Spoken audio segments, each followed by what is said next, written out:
bilangan biner 0, 1 itu yang dihubungkan dengan on dan off. Jadi ceritanya digital yang digunakan oleh komputer itu cuma memainkan pasangan-pasangan angka 0 dan 1, sehingga kita kenal sistem yang namanya bit, ya, sistem digital untuk basis komputer. Ya, terus bagaimana menurut agama Buddha? Antara 0 dan 1, apa memang angka itu cuma itu aja yang kita kenal?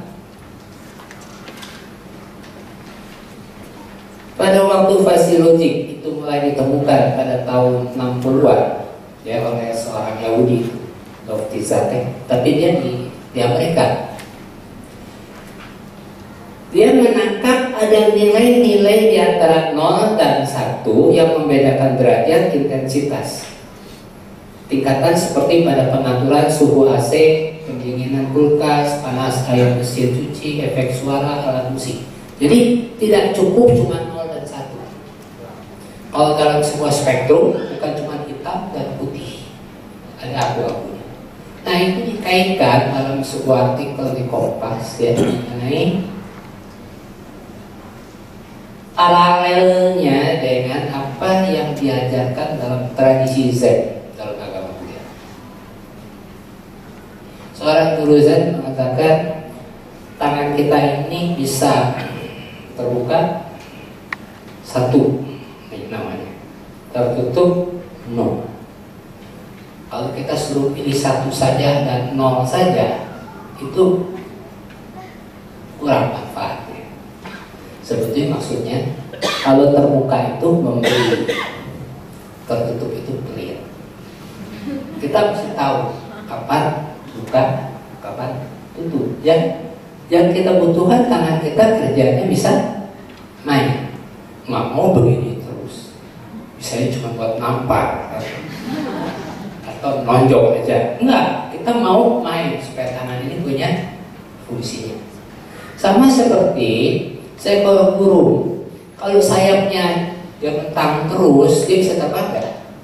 Nggak bisa. Dia perlu kepakan sayap, buka tutup, buka tutup. Kita juga mesti begitu. Nah, dari sistem pemikiran ini muncul yang namanya fasilogik, sehingga sistem semua peralatan elektronik sekarang yang berbasiskan komputer itu menjadi semakin canggih. Ya. Oke, terus. Lalu agama Buddha menyodorkan bilangan yang tidak terhingga. Dunia lain, maksudnya itu tetangga kita, punya keyakinan. Sesuatu itu selalu dimulai dari awal, nanti diakhiri dengan kiamat. Ya, jadi ada awal, ada akhir, ada alfa, ada omega, gitu. Jadi kalau ditanya kenapa kita ada di sini sekarang, ada awalnya. Awalnya dari yang tadinya tidak ada. Jadi ada yang menciptakan untuk jadi ada. Kalau sudah ada nanti akan hilangnya gitu. Ya. Nah, dalam agama Buddha kita kenal pengertian yang berbeda. Contoh alam semesta ini tidak ada awal, tidak ada akhir. Kita lihat awal akhir itu cuma sebagian dari sebuah fenomena yang sebetulnya cuma merupakan sebuah siklus. Awal perjalanan hidup makhluk itu tidak mungkin dihitung, tidak mungkin bisa kita ikuti. Ya, begitupun dunia ini. Itu dicatat dalam kitab Samyutta Nikaya. Sementara dalam Avatamsaka Sutra itu disebutkan yang namanya tidak terhitung, tidak terhingga, tidak terukur tanpa batas. Lalu diberikan contoh persamaan matematis. Buddha sudah kenal persamaan matematis dengan sistem pangkat, pengalian, dan penambahan pangkat. Angka yang tertulis di situ tuh 10 kecilnya salah, itu bisa di atas ya, 10 pangkat 10 kali 10 pangkat 10 gitu. Itu contohnya. Nah, angka yang tidak terbatas itu kan susah untuk diukur. Buddha memang sering pakai perumpamaan. Contohnya bisa sebanyak pasir di Sungai Gaga. Siapa yang bisa ngitung? Ya kan? Angka 0, kalau ada angka 0, ternyata juga bukan tidak dinilainya, tapi dalam nol itu ada sesuatu yang sangat tidak terbatas. Bayangkan, kalau angka nol ditaruh di belakang angka yang lain, luar biasa kan? Itu bisa nggak ada habisnya itu, ya. Oke, terus berikutnya. Kemudian kita lihat juga dari kosmologi. Buddha cerita mengenai sesuatu yang tidak terhingga. Dalam Abhidhamma Sutta itu diceritakan mengenai sejauh matahari dan bulan bergerak dalam garis edarnya, sejauh pancaran sinarnya, itulah luas sistem 1000 tata surya. Di dalamnya terdapat 1000 matahari, 1000 bumi, lalu kelipatan 1000-nya disebut 1.000.000 tata surya alam semesta madya, dan ada lagi kelipatan 1000-nya lagi 1.000.000 tata surya alam semesta raya. Sementara di zaman yang di abad pertengahan saja, itu tetangga kita masih mengatakan matahari cuma satu,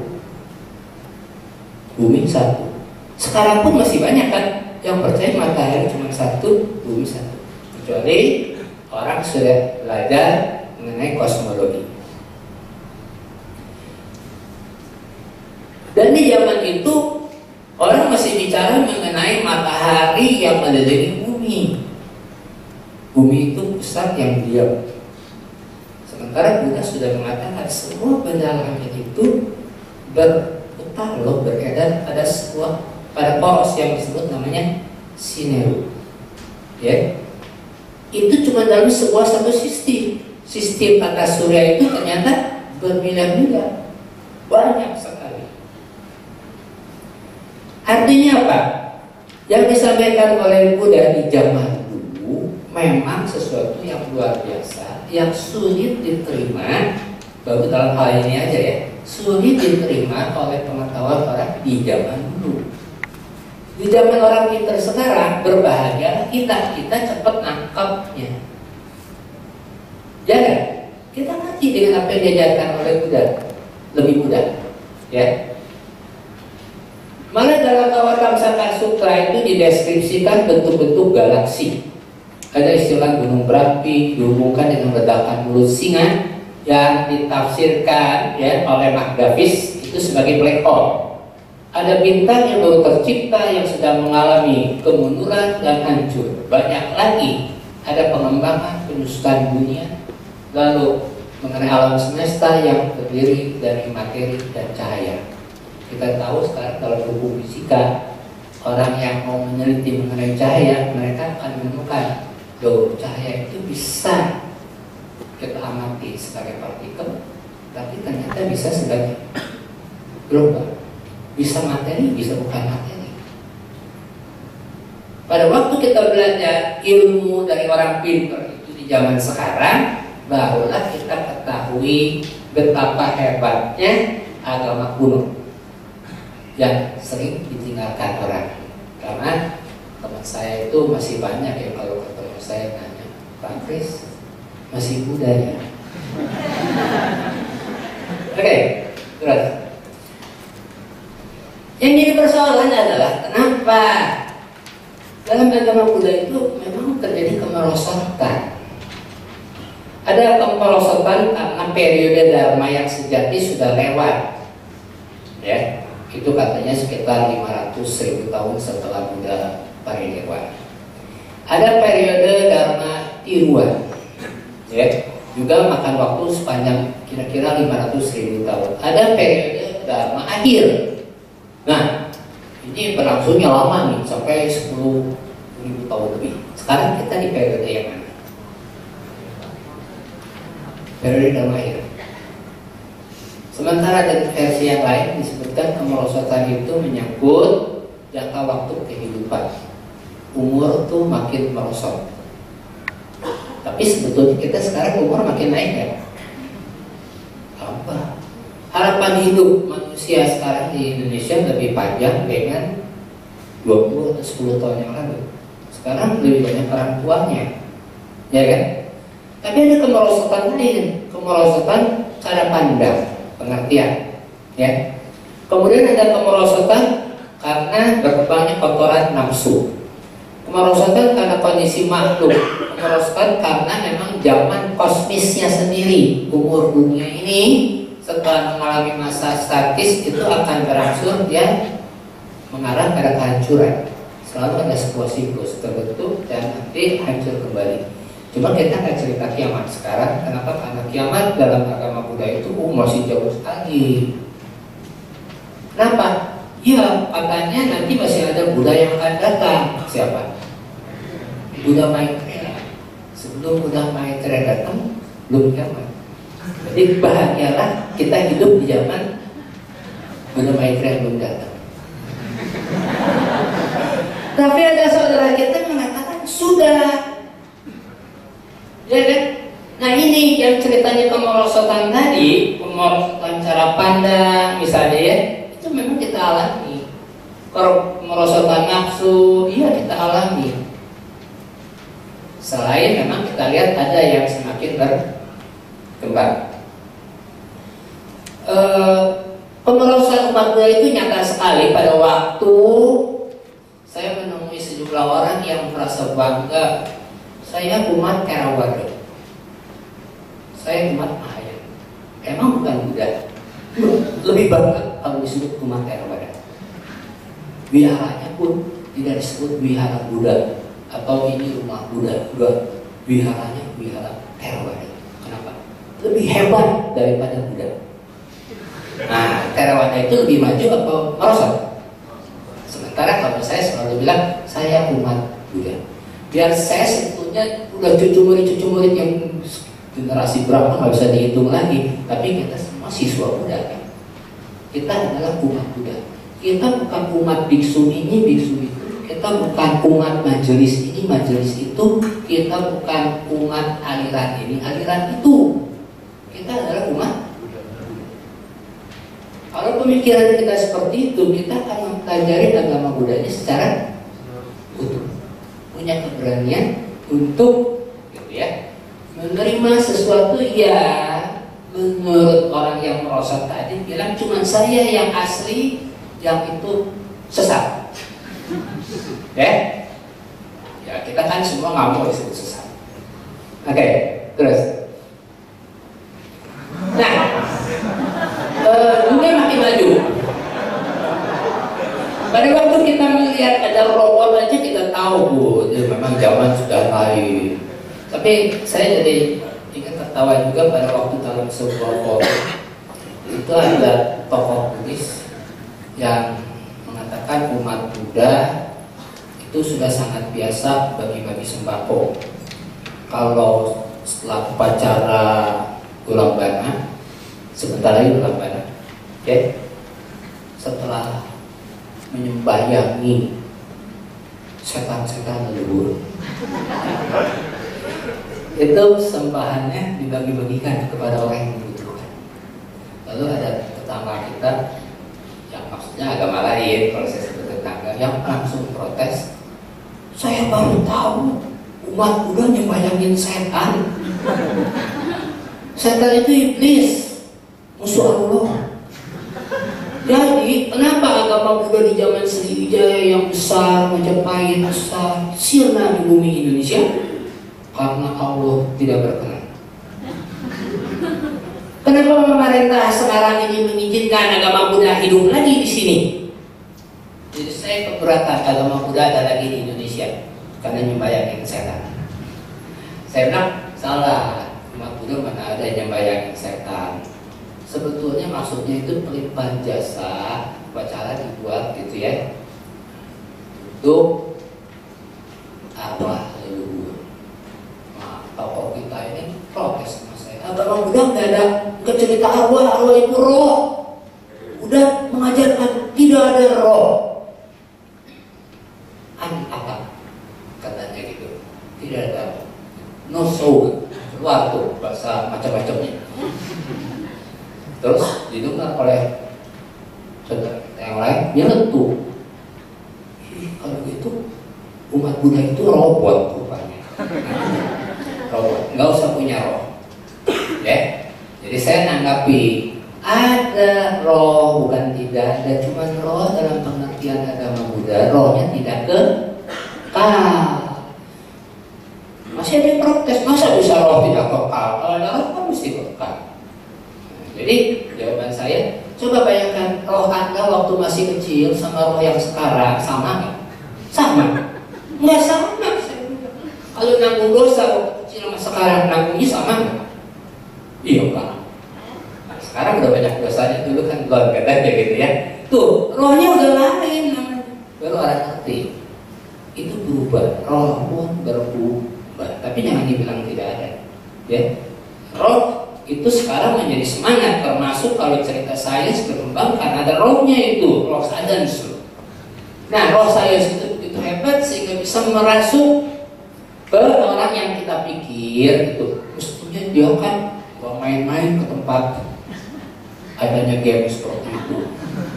Aduh, itu salah paham, belum tentu, kita nggak tahu, belum pernah nanya.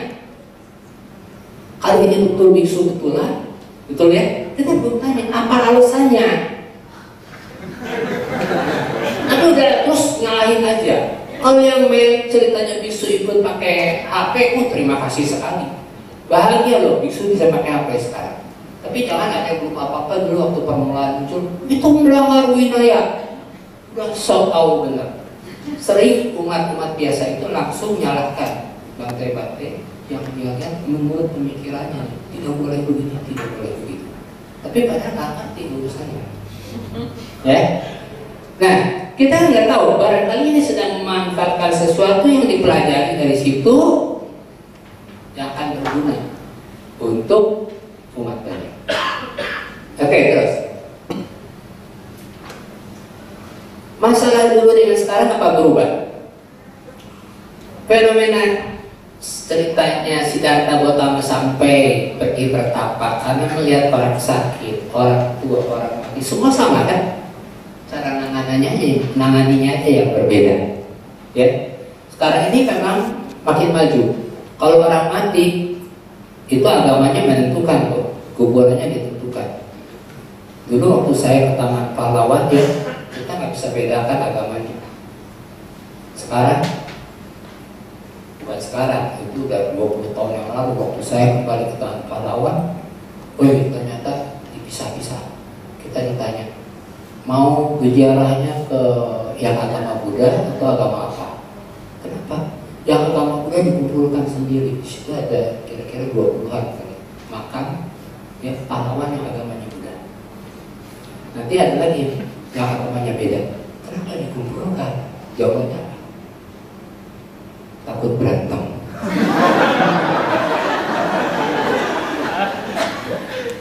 Ya, jadi kita ini lagi maju atau mundur, gitu ya. Persoalannya kenapa? Buddha mengajarkan pada kita bagaimana mengenali dan menghentikan penderitaan. Ini selalu disebutkan di berbagai macam sutta. Salah satunya Majjhima Nikaya 1 140.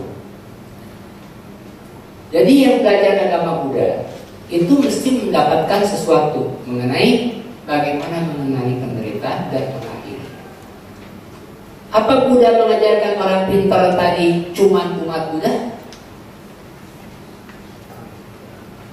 Pasti enggak. Karena itu timbul keraguan. Apa kita sebut agama Buddha? Karena orang sekarang menganggap agama itu sebuah kotakan. Ajaran agama ini cuma buat orang agama ini. Padahal yang diajarkan oleh Buddha itu sesuatu yang universal. Dia boleh dan memang disajikan untuk semua orang tanpa membedakan keyakinannya. Nggak mungkin kalau ceritanya seperti ada kawan saya yang bilang, saya kasihan deh sama kamu, Chris. Kenapa? Karena agama saya Buddha. Ya, Tuhanku tidak suka pada kamu. Karena imanmu tidak sama dengan aku. Dia bilang begitu. Ya. Terus kalau saya bilang saya juga punya Tuhan, sama-sama Tuhanku, Tuhanmu, bumi yang mana? Ya, Tuhannya berantem aja. Kita sering berpikir seperti itu kan? Padahal agama Buddha kan enggak. Doa kita aja selalu doanya apa? Semoga semua makhluk bahagia. Ada yang suka bilang makhluk hidup. Kalau udah mati nggak bahagia. Jadi nggak usah pakai hidup lagi dong. Semua makhluk pasti hidup, ya. Semua makhluk bahagia. Gitu. Sementara saudara, ada sebagian saudara saya doanya itu semoga umatku, semoga orang yang seagama adik bahagia, yang lain enggak. Kan aneh. Pertanyaan saya, kalau ada ceritanya orang yang sakit, seorang perempuan, dia sedang hamil melahirkan itu sakit, ya kan? Di Malaysia katanya perempuan itu yang hamil korban laki-laki.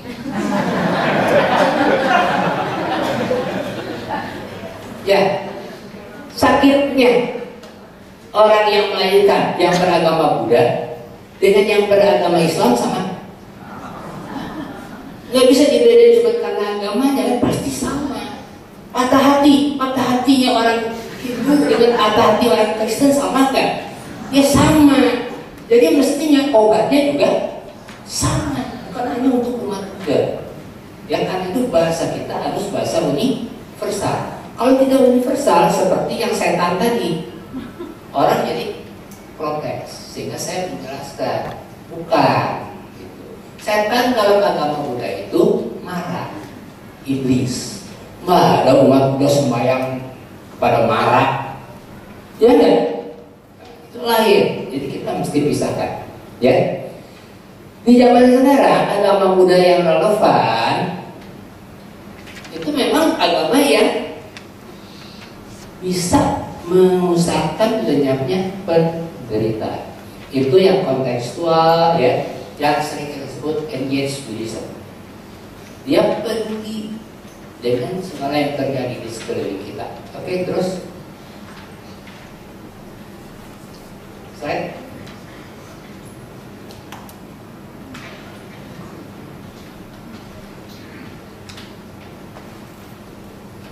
Yang peduli itu yang bisa menjawab tantangan zaman.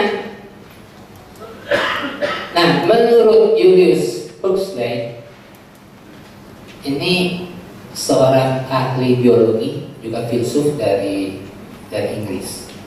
Buddha adalah pilar kearifan dan Buddhisme berawal di mana sains berakhir maksudnya buntu. Sains kalau udah buntu gitu ya, disitulah agama Buddha dimulai, katanya gitu.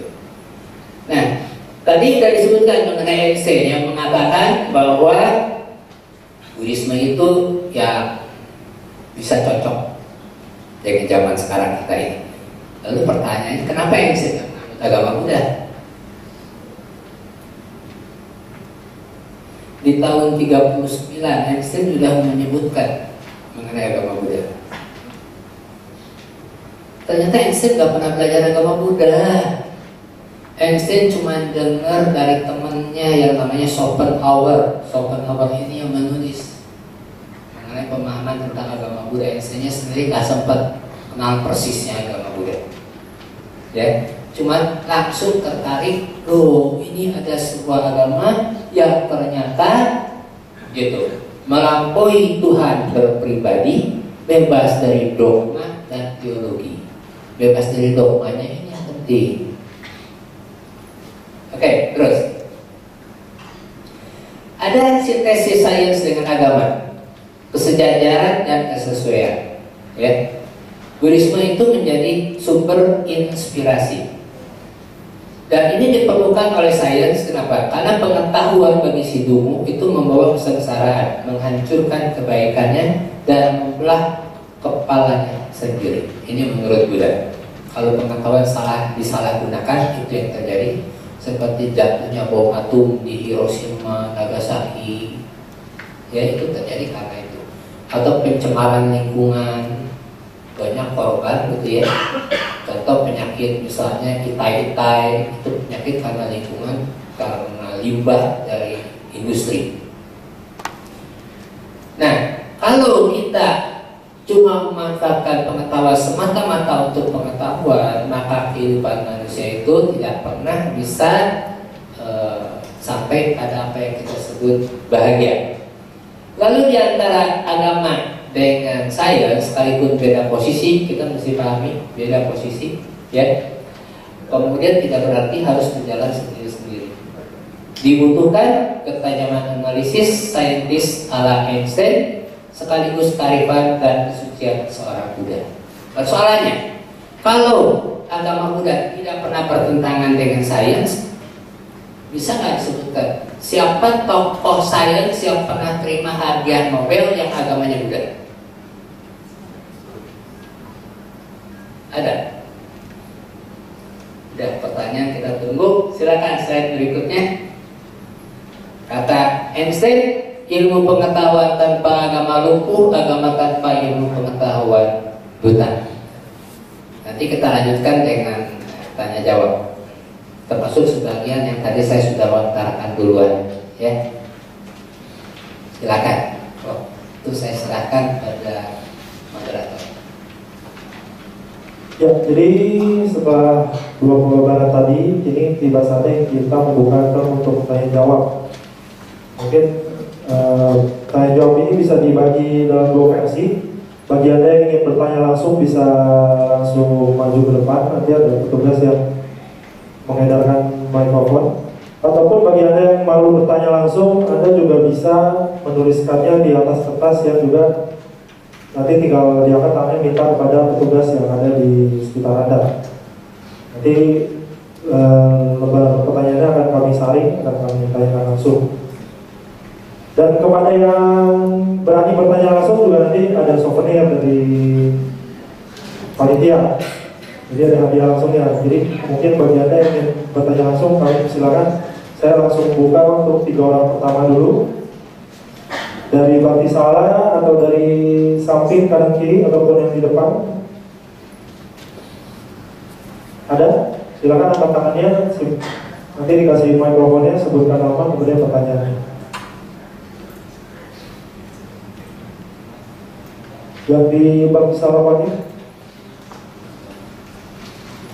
Oke, jika belum ada juga saya sebenarnya pribadi ada satu pertanyaan. Mungkin Bante atau Office bisa membantu menjawabnya. Saya tertarik dengan istilah multitasking tadi Bante yang disebutkan oleh Bante. Jadi gini, kebetulan mungkin dalam kehidupan saya seorang sales marketing yang dalam kesehariannya adalah bertugas mencari klien, mengatur pertemuan, kemudian presentasi. Dan di mana di situ dituntut kita harus memanfaatkan waktu yang kita punya semaksimal mungkin. Misalnya kita sedang berjalan menuju klien, seperti Bante juga mengambil gambar tadi, ada yang nyetir sambil BBM-an. Ya itu pun sejujurnya saya lakukan karena kita tahu kondisi Jakarta macet, sambil menyetir kita bisa mengatur janji atau mengirim email ataupun menelpon seseorang untuk mengatur ke janji berikutnya sehingga bisa berjalan dengan efektif. Nah, kalau menurut dari sisi ya mungkin kalau dilihat dari presentasi tadi itu merupakan hal yang salah. Istilahnya maksudnya kita jadi nggak mindful. Nah, mungkin Bante atau Romo punya tips bagi orang-orang yang selalu menghadapi kondisi seperti itu yang selalu dikejar dengan waktu dan ini, apakah ada mungkin saran untuk bagaimana menjalani yang seharusnya secara holistik? Ini Bante atau Romo bisa jawab.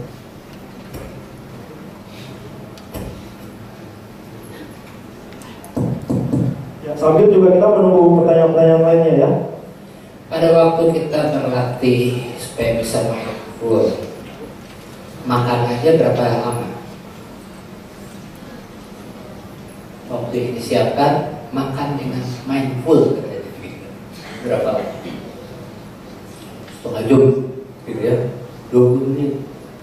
Munyahnya satu suap 30 kali. Iya, kalau yang munyahnya pelan, dihitung satu-satu itu jadi lama. Kalau orang sudah terlatih, bisa nggak 30 kalinya cepat? Bisa. Waktu untuk mindful itu perlu waktu yang lama nggak? Bisa, bisa. Waktu latihan kita perlu waktu, betul? Ya melangkah aja mesti pelan-pelan. Tapi kalau kita sudah terlatih, cepat salah kan?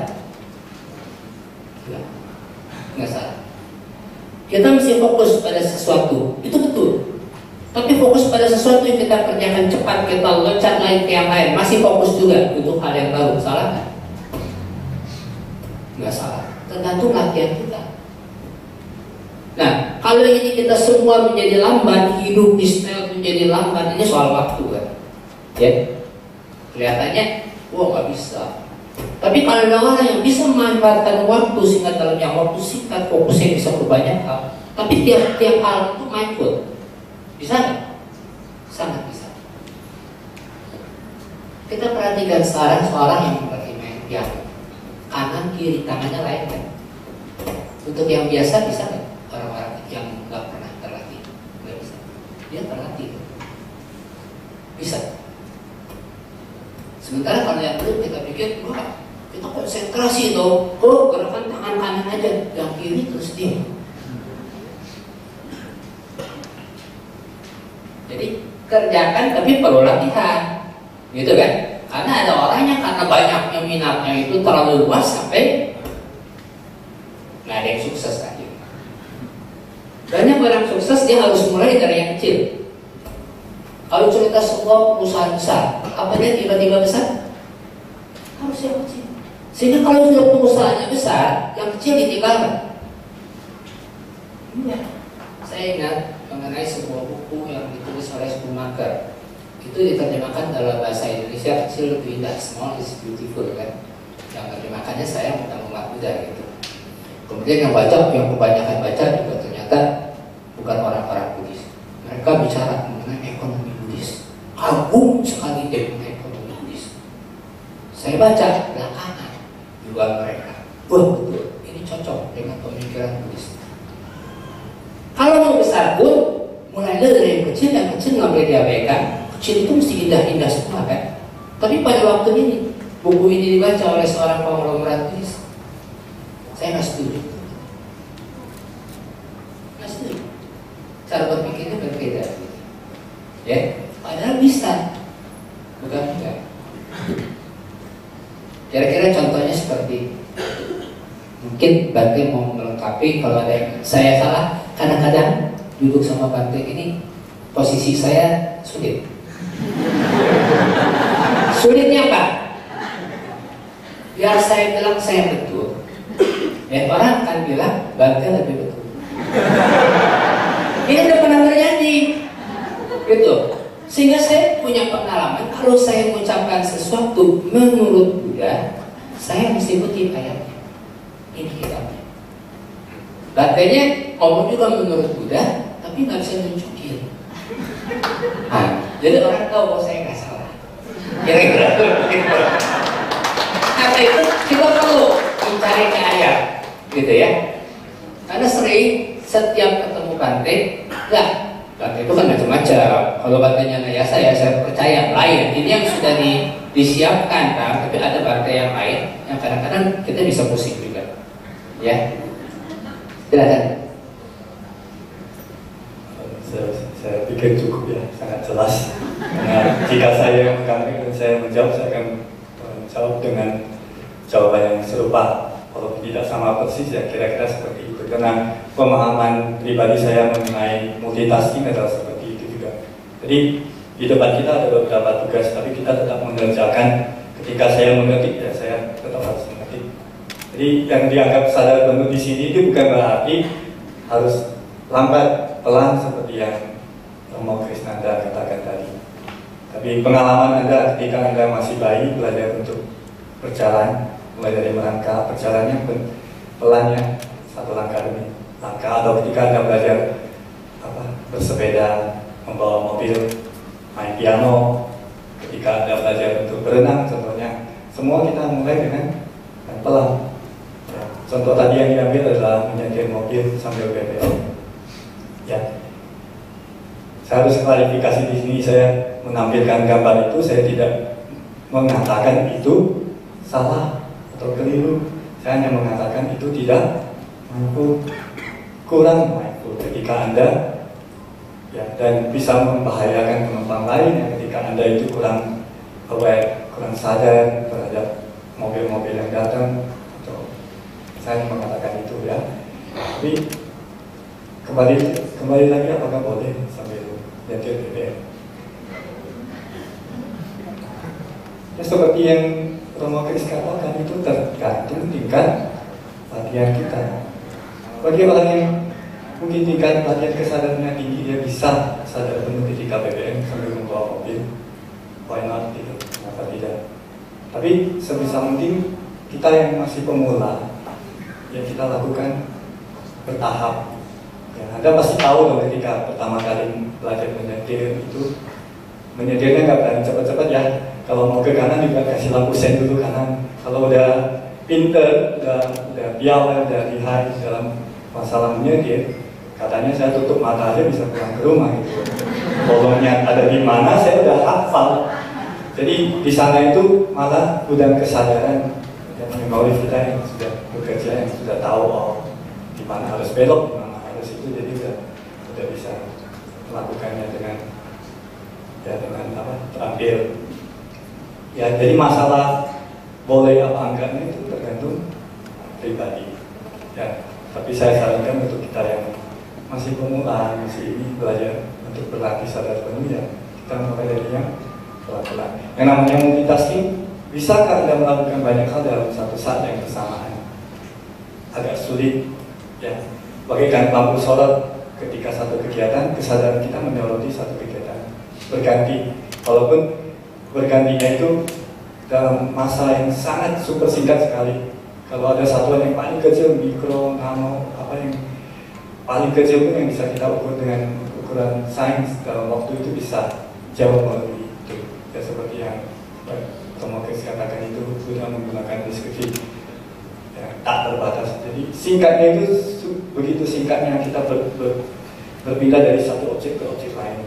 Ya, itu pemahaman saya mengenai multitasking. Jadi bukan pada saat yang bersamaan kita melakukan banyak hal, tetapi pada saat yang bersamaan kita menangani berbagai hal.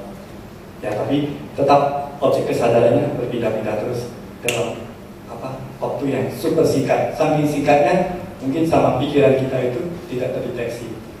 Ya, tapi kesadaran di sana kesadaran yang bekerja. Yang mungkin hanya itu saja. Baik, ada yang ingin bertanya, silakan. Namo Buddhaya. Namo Buddhaya. Tadi sama Romo Kris, sama saya Jenny. Saya ingin bertanya tentang efek era digital ke anak-anak. Anak saya sekarang 10 tahun. Sekarang belum punya BlackBerry, belum ya. Kebetulan anak saya sekarang, karena kita tinggal di Cina, jadi anak saya kan sekolah di sana.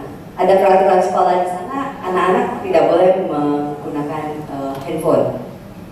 Jadi untuk komunikasi kita melalui guru, ada apa-apa melalui guru, kita telepon guru, kalau misalnya anak sakit, guru akan hubungin kita, jadi masih terkontrol semuanya. Tapi saya lihat kalau di Jakarta itu anak-anak SD kelas 3, kelas 4, BlackBerry-nya udah wah jago deh, ilmu 2 jari kata suami saya. Itu lama-lama 2 jari jempol tuh jadi kuat, bisa berantem karena dipakai terus. Jadi menurut Bante sama Romo Kris, itu era digital efeknya ke anak-anak bagaimana? Karena saya lihat kalau kita menggunakan BlackBerry itu kan untuk memudahkan komunikasi. Tapi kalau anak-anak kan dipakai untuk ngobrol, chatting, dan penyebaran gambar-gambar yang tidak jelas itu terkadang terlalu cepat kalau menggunakan BlackBerry. Apa orang tuanya yang memudahkan anak-anak untuk memiliki BlackBerry, atau situasi di Indonesia memang seperti itu? Terima kasih.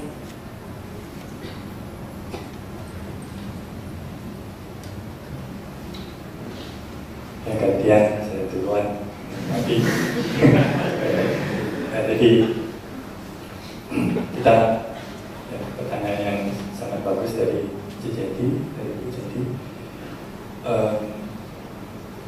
mengenai penggunaan gadget, ya, khususnya untuk anak-anak. Ya, jangankan anak-anak, ya, seperti kata Romo Kris tadi, anggota monastik yang suhu-suhu juga pada pakai, ya.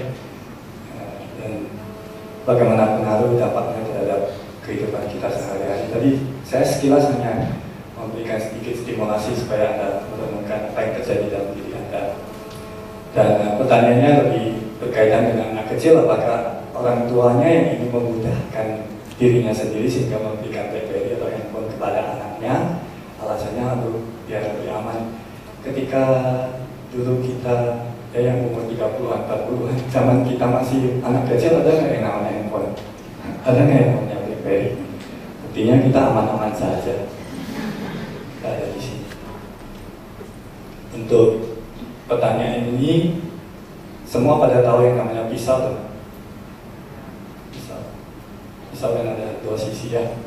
Dan pisau itu bisa saya gunakan untuk memotong sayur, untuk membantu saya memasak ya, memotong berbagai. Tapi pisau juga bisa digunakan untuk melakukan kejahatan, ya, seperti membunuh, ya, melukai makhluk lain. Ya. Sama halnya seperti itu, gadget, kemajuan teknologi juga bisa kita pandang ya, sebagai alat seperti pisau yang bisa kita gunakan untuk mendukung latihan kita. Bayangkan presentasi saya hari ini bisa nggak saya lakukan tanpa bantuan alat-alat yang canggih seperti proyektor, komputer, dan sebagainya. Itu adalah sebuah contoh di mana alat kemajuan teknologi yang canggih itu bisa mendukung penyebaran dharma contohnya, ataupun ketika orang sedang berbagi. Nah, kembali lagi ke masalah anak kecil menggunakan BlackBerry. Kalau zaman dulu mungkin kurang ya, karena BlackBerry termasuk games ya, PSP dan sebagainya. Apakah Anda harus melarang anak itu bermain game? Jika game saya itu berisi kekerasan, ya, yang mengajarkan anak-anak untuk bunuh musuh-musuh yang ada di dalam games tersebut, apakah Anda menanamkan nilai-nilai yang luhur kepada anak, apa menanamkan nilai-nilai kekerasan, kebencian terhadap anak tersebut? Seperti kata Bu Jedi, ya, BBM sekarang tapi dipakainya untuk mengirim gambar-gambar yang kita nggak tahu yang jelas. Contohnya, semuanya adalah kembali lagi ke pemakaian dan bagaimana kita mengamati, khususnya untuk yang orang tua, bagaimana Anda mendidik ya, anak kita untuk bisa memakai secara dengan moderasi secukupnya. Ya, boleh main game, tapi game-game yang bersifat edukatif, ya, yang membangun karakter, game yang bisa membawa ke arah kemajuan. Boleh memakai BlackBerry, kenapa tidak? Karena tuntutan zaman sekarang memang ya, untuk komunikasi lebih lancar. Tapi yang terjadi apakah demikian dengan Anda, dengan anak Anda? Apakah dengan diberikan BlackBerry komunikasi Anda malah bertambah lancar atau malah sebaliknya? Coba, saya tidak akan menjawab pertanyaan itu karena segala sesuatu itu gak seperti kata tadi, gak hanya angka 1 dan 0 ya, gak benar dan salah. Jadi harus disesuaikan dengan konteksnya ya.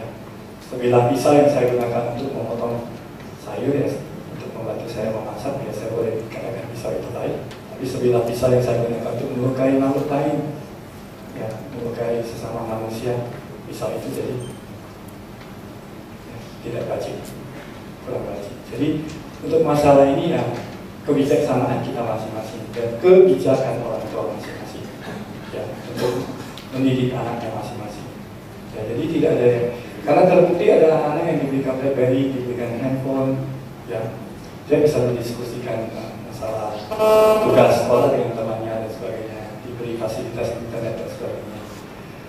Jadi sebagai orang tua ya, saya nggak punya anak, saya nggak berani memberikan banyak komentar. Jadi saya serahkan untuk yang mungkin lebih berpengalaman ya.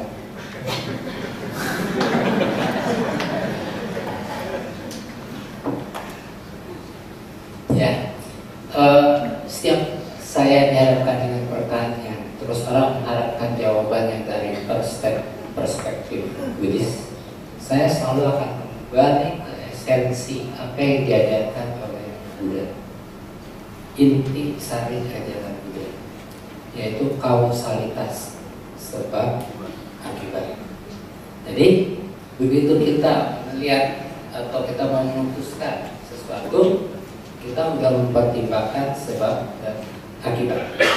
Ternyata sebab bukan cuma satu, ada sejumlah sebab. Jadi kita mesti identifikasi dulu sebab-sebabnya, kemudian akibat yang akan ditimbulkan. Nah, kalau sekarang pilihannya kita, ya sudah kita tetapkan, tetap ada pertimbangan yang lain, yaitu ini memang mencapai tujuan yang diharapkan tidak. Kalau ini menjadi sebuah alat untuk mencapai tujuan, kita bisa jawab oke. Tapi itu ternyata nggak cukup oke-nya. Masih ada lagi syarat dan kondisi. Apa? Bagaimana motivasinya yang menyertai?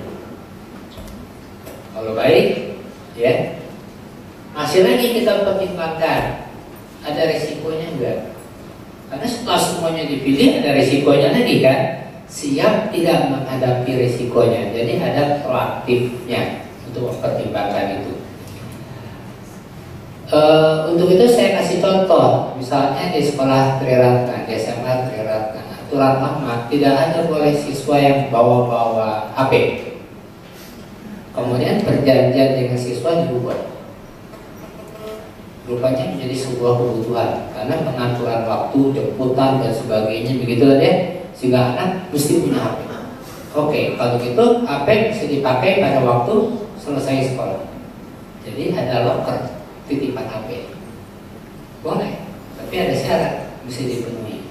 Kompromi ini yang membuat ya HP itu menjadi berguna, tapi efek sampingnya yang jelek-jelek bisa dikurangi. Hal lain yang kedua, kita tidak bisa mengatakan boleh tidak boleh dengan misalnya menyatakan ini dilarang atau ini ada sanksinya misalnya, itu nggak bisa. Perbedaannya agama Buddha dengan yang lain justru di sini. Orang yang lain itu mengajar dengan menakuti. Dalam agama Buddha, ketakutan itu aja sumber penderitaan kan, dan Buddha mau ngilangin penderitaan. Jadi tidak boleh mendidik dengan ketakutan. Kalau itu, bagaimana caranya kita mau mendidik sebuah nilai? Karena tadi kan tergantung nilai, ya. Saya kasih ilustrasi. Seorang anak yang masih kecil, dia bermain dengan temannya, bermain yang kotor, jorok, jajanannya sembarang, apalagi kalau ada yang traktir, mau saya keluar-keluar, ya. Termasuk main gamenya, gitu, yang nggak kenal waktu. Tapi ada satu anak yang nolak mau ikut. Kemudian ada orang tua murid yang heran, kenapa anak ini beda? Lalu ditanya, anak itu bilang, emang nggak tahu dia siapa papaku? Kenapa? Papaku dokter. Kalau aku anak dokter, ikutin yang begitu, malu-maluin. Sorry. Nilai itu yang mesti diajarkan kan? Nah, bagaimana nilai ini bisa sampai ke si anak, sampai anak itu kagum kepada bapaknya? Itu cuma bisa kalau anak itu menjadi teman bapaknya, bapaknya teman si anak.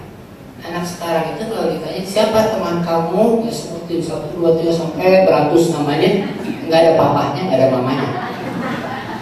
Kita mesti bikin siapa teman kamu nomor 1, papa atau mama, nomor 2 juga begitu lagi, nomor 3 juga itu, 4 baru boleh nyebut nama yang lain. Gitu. Ya, papa mama harus bisa jadi sahabat temannya. Begitu pula dia bisa cerita apa aja. Nah itu gampang untuk mengendalikan anak. Kita nggak takut lagi dengan pisau. Anak ngerti pisau berguna kalau dipakainya betul, gitu. Tapi bisa bahaya. Ya itu kira-kira yang saya tambahkan. Ya mungkin ada lagi yang bertanya dari sisi yang lain. Silakan.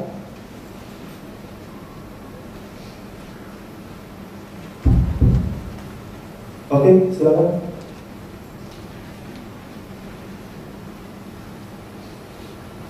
Selamat pagi Pak Teh sama ini saya melihat bahwa kayak talk show ini kok kita nggak bahas bagaimana pemanfaatan digital itu untuk si agama Buddha Dharma gitu. Yang kita bahas kayaknya masih nggak terlalu spesifik, cuma bahas boleh atau nggak boleh, terus asal mula. Nah, gini, kita kan nggak bisa menolak ya namanya kemajuan zaman. Kita ini kan masih kecil, memang kita bukan pengembara, kita belajar media. Yang bisa kita lakukan adalah kita terima kemajuan zaman, tapi bagaimana kita memanfaatkan. Maksudnya gini contoh ya, seperti kita tahu di era digital ini yang paling besar saat ini Google, Facebook, terus YouTube, terus Twitter. Mungkin Romo Chris sama Bante itu sudah pernah menggunakan ini, tapi maksud saya kenapa nggak dibahas, diajarkan kepada kita semua konsep dasarnya aja. Kalau kita bisa punya YouTube, kita upload hasil ceramah agama kita di YouTube, terus kita bisa bisa punya banyak orang bisa menikmati tanpa harus satu-satu didatangi ceramah gitu. Dan orang ketika kata kunci ini orang bisa menonton berulang-ulang kali, jadi nggak perlu susah payah gitu. Itu YouTube ya. Terus yang kedua Facebook. Facebook itu bisa bikin fanpage atau book, itu bisa untuk menampung siapapun bisa untuk update. Sama isi Dharma juga gitu. Twitter juga bisa juga gitu. Jadi ini yang maksud saya yang kalau bisa di